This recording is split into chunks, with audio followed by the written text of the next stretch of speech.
Okay, asante. Binafsi naitwa Grayson Mkula Sama Gray. Ni katibu wa chama cha katibu wa umoja wa wasanii pamoja na wanahabari hapa Kagera kwa maana ya Kaju. Na leo tumekutana kwa ajili ya kukaa pamoja na producer mkubwa kutoka Dar anaitwa Soundboy, ambaye amekuwa ni tukitamani kufanya naye kazi. Kwa amekuja kwa ajili ya kukutana na sisi kuangalia jinsi gani tunaweza tukanyanyua muziki wetu au sanaa yetu kutoka chini kwenda pale inapotakiwa kufika.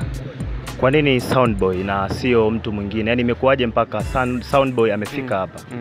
Okay, Soundboy ni kwamba ameweza kufanya mawasiliano na baadhi ya watu ambao ni wadau wako hapa, na ni mwanzo kwamba leo kaja Soundboy, kesho atakuja mwingine. Kwa hiyo ni sehemu ya movement ambao anaifanya sasa hivi Soundboy pamoja na meneja wake. Kuna kitu kinaitwa Limitless Tour ambao wanapita, nadhani kama wanatengeneza kama familia hivi au ukoo ambao unaitwa ni The Good Clan, kitu kama hicho, ukoo mzuri, The Good Clan, ambao wanatafuta kama kuwa na familia ya Soundboy. Kwa hiyo wameanzia hapa, wataenda sehemu nyingine, lakini kwa sasa sisi ndio tumewapokea na tumeongea nao. Naamini kupitia kikao hiki kuna vitu vingi vizuri ambavyo vitafanyika kwa ajili ya wasanii wa hapa Kagera.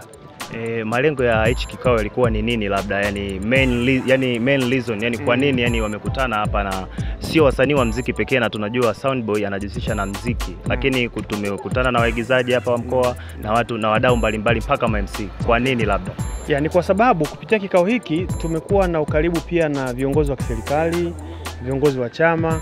Kwa hiyo tumemwona na watu wa invite ili waweze kupata madini kutoka kwa viongozi hao. Kwa hiyo japo Soundboy amekuja kwa ajili ya wasanii wa muziki, lakini tumeona kwamba tuwakaribisha hata wale wengine, na naamini wote kila mmoja kuna kitu amekipiki, kila mmoja kuna kitu amekichukua. Kwa hiyo hata wale wasanii wa maigizo na nini kuna kitu wamejifunza kupitia kikao hiki. Ingawa Soundboy amejikita zaidi katika masuala ya muziki, lakini na wao wanasema kwa sababu kwa kuwa ni familia, inawezekana mtu akajiunga katika familia ya Soundboy ambaye si mwanamuziki, lakini kupitia hapa akapata kujua muziki na kufanya vitu vingine kupitia muziki. Au vile vile anaweza kuwa ni mwigizaji au usiki na muziki, lakini akawa video vixen. Na vixen sio wa kike peke yao, hata wa kiume pia anaweza kuwa video vixen. Kwa hiyo ni kama ni kutafuta fursa. Na kwa faida ya watazamaji wetu, tutarajie nini labda kutokana na hichi kikao ambacho kimefanyika leo hii? Tutarajie nini labda? Kwa sababu kikao kimekuwa na madini kutoka sehemu tofauti tofauti. Tumepata speech kutoka kwa viongozi wa serikali, baadhi tumepata pia viongozi kutoka kwenye Chama cha Mapinduzi, lakini vile vile tumeweza kuaddress changamoto za wasanii ambao tunakutana nazo na baadhi ya ushauri wa jinsi ya kuzitatua. Kwa hiyo mpaka hapo tutarajie wasanii ambao wamekomaa. Kipindi kile tumekuwa na wasanii ambao wanafanya muziki ili mradi, lakini naamini baada ya hapa kuna kitu tumejifunza na namna pia kupromote nyimbo zetu, kufanya nyimbo zenye quality, zenye kiwango ambacho kinaweza kachezwa kwenye video za nje. Kwa hiyo kupitia Soundboy, kupitia familia ya The Good Clan ya Soundboy, tutaweza kufanya muziki ambao ni kiwango, na tutatoa ile dhana ya kwamba wasanii wako wanadharauliwa, kwa sababu ukishatoa wimbo wenye kiwango kizuri, basi hata dharau itapotea, haitakuwepo tena. Badala yake itakuwa ni heshima. Yani moja kati ya faida ambazo wewe binafsi umezipata kutokana na hichi kikao ambacho mmekifanya na Soundboy ni zipi labda, au unaweza kutoka faida hizo kwa ujumla, kwa ujumla ni faida za huu mkutano na Soundboy, yani ni faida gani wamezipata labda wasanii wa muziki, wasanii wa uigizaji?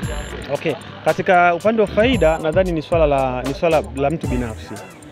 Kulingana na unajua tunauelewa tofauti. Kuna ambao amekuja pengine anaweza kaisa labda amepotezwa muda, lakini kwa mtu ambaye amekuja anatafuta positive mind, faida ni kubwa.